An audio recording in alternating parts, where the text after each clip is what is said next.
When I think about the future, when any of us look at where this is heading, we need to think about where we've been. And sadly, these kind of emergency powers that are born out of crises have a perfect history of abuse. I mean, down the board, whenever you look at these things, the funniest part about it, in a dark way, is that the emergency never ends. It becomes normalized when you talk about mass surveillance. The Bush-era warrantless wiretapping program, only part of it was shut down. And it's rolled over and it's rolled over and it's rolled over. And we've reformed things at the edges, but the basic practices of what was supposed to be a stopgap emergency, which was in response to another stopgap emergency, which was, of course, the legacy of 9/11 and the Patriot Act. And we are still today engaged in the same wars that we declared nearly 20 years ago that we have not managed to escape. We had, as a result of 9/11, the rise of nuclear Iran, because their counterbalance in Iraq was removed.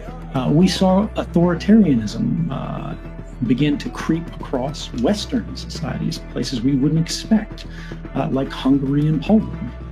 As authoritarianism spreads, as emergency laws proliferate, as we sacrifice our rights, we also sacrifice our capability to arrest this slide into a less liberal and less free world.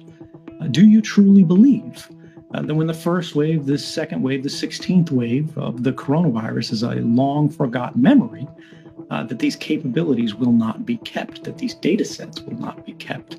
Will those capabilities begin to be applied to small-time criminality? Will they begin to be applied to political analysis? Will they begin to be applied for doing things like performing a census? Will they be used for political polling? No matter how it is being used, what is being built is the architecture of oppression. And you might trust who is dealing with it today. You might trust who runs it. You might go, I don't care about Mark Zuckerberg, but someone else will have this data eventually. Some other country will have this data eventually. In your country, a different president will have control of this data eventually, and someone will abuse it. And I wanted to ask you, step back, take some time. What should we be thinking about? What should we be concentrating on? One of the things that strikes me is the sensation that this is, a bolt out of the blue. It couldn't have been prevented. It couldn't have been resisted. It couldn't have been imagined that this would come to pass, this global pandemic. When you think about the average American, they go to work every day. They spend 10 hours at the office, in the car, away from their family, away from their home. And by the end of the day, they've got no space to think. And now all of us collectively at the same time has been forced into a global sabbatical all around the world, which is an extraordinarily rare event in history.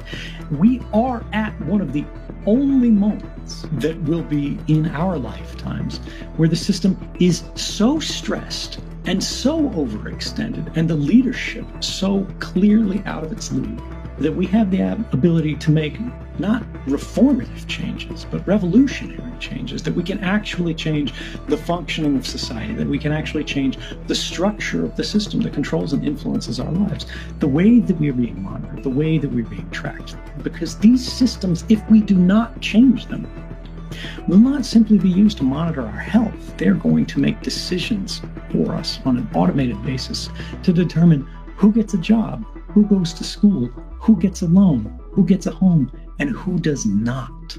And we today are being asked in a moment of extraordinary fear, what do we want these systems to look like? And if we don't make that decision ourselves, it will be made for us.